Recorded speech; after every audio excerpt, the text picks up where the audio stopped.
Shalom. Baik, kita lanjutkan topik kita tentang siapakah Roh Kudus itu, bro. Nah, ini bagian kedua ya.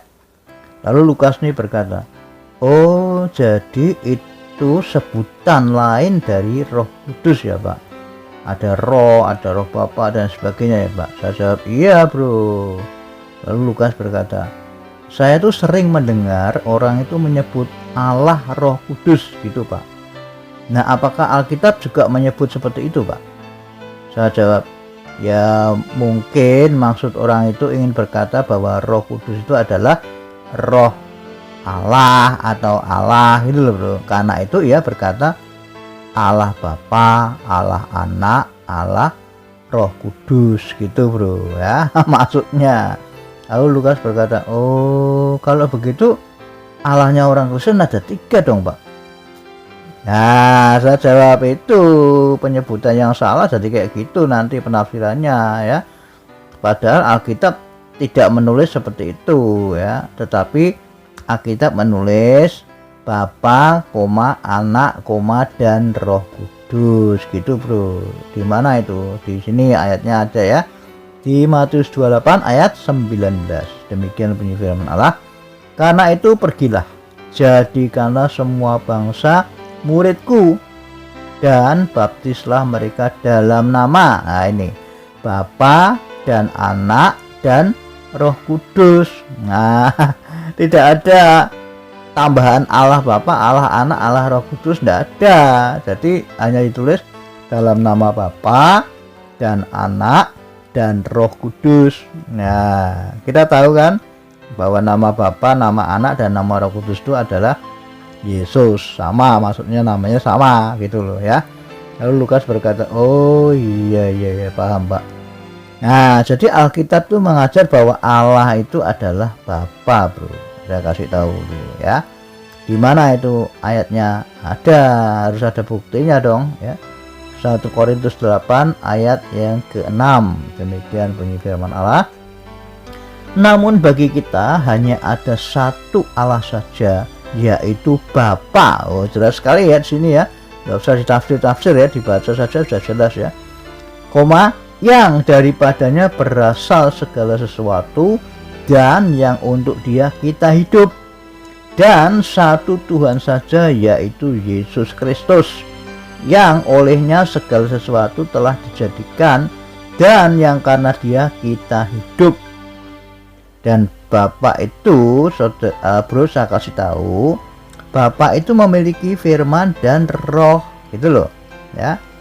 Hal ini tertulis di ayat-ayat yang saya bacakan ini, bro ya. Ini buktinya bahwa Roh Kudus atau roh kebenaran ya, itu ada di dalam diri Bapa atau Allah ya. Yohanes 15 ayat 26. Demikian bunyi firman Allah. Jikalau penghibur yang akan kuutus dari Bapa datang, yaitu roh kebenaran yang keluar dari Bapa, ia akan bersaksi tentang aku. Nah, perhatikan itu roh kebenaran itu, bro. Ya, dikatakan roh kebenaran yang keluar dari Bapa. Nah, itu perhatikan itu, bro ya. Artinya apa? Artinya roh kebenaran atau Roh Kudus itu ada di dalam diri Bapa. Nah, punyanya Bapa kan, berarti kan, karena kan Roh Kudus ada di dalam diri Bapa, begitu loh ya, paham ya. Nah, ini bukti bahwa firman itu juga ada di dalam diri Bapa. Kalau tadi kan Roh Kudus. Nah, sekarang saya mau buktikan bahwa Bapa itu juga punya firman ya. Di mana itu? Di Yohanes 1 ayat yang ke-1, ayat yang sangat terkenal ya. Dikatakan pada mulanya adalah firman.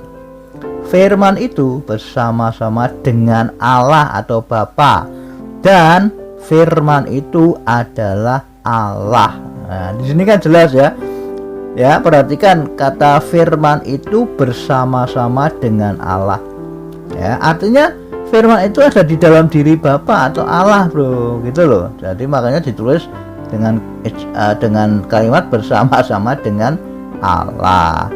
Nah, dan ya ada banyak sekali ya di Alkitab yang menulis misalkan Allah berfirman. Nah, itu kan jelas ya. atau demikianlah firman Tuhan, ya macam-macam ya. Artinya Allah atau Bapa itu intinya punya firman gitu ya. Jelas ya, ini bukti, saya harus bisa membuktikan bahwa Bapa itu punya firman dan Roh Kudus di dalam dirinya. Jadi bro harus tahu ini, karena kalau enggak bisa bingung nanti seperti orang-orang di luar sana ya. Kok ada Allah, kok ada 3 loh, lah ini bingung orang itu karena enggak tahu kebenaran ya. Maaf saja, maklum maksudnya ya, paham ya ini ya. Lalu Lukas ini berkata, oh iya ya, jadi intinya Bapa atau Allah itu memiliki firman dan roh ya Pak. Lalu rohnya Bapa itu atau rohnya Allah itu bisa dicurahkan kepada orang-orang yang sudah bertobat, sudah lahir kembali dalam air dan roh gitu ya Pak ya. Saya jawab iya bro, kalau itu pasti ya. Banyak Alkitab, banyak ayat yang menulis bahwa kalau orang sudah bertobat ya, sudah lahir kembali dalam Kristus ya, itu dia akan menerima Roh Kudus atau Roh Allah diam di dalam hatinya. Oke, kita akan lanjutkan nanti pada bagian ketiga. Tuhan Yesus memberkati.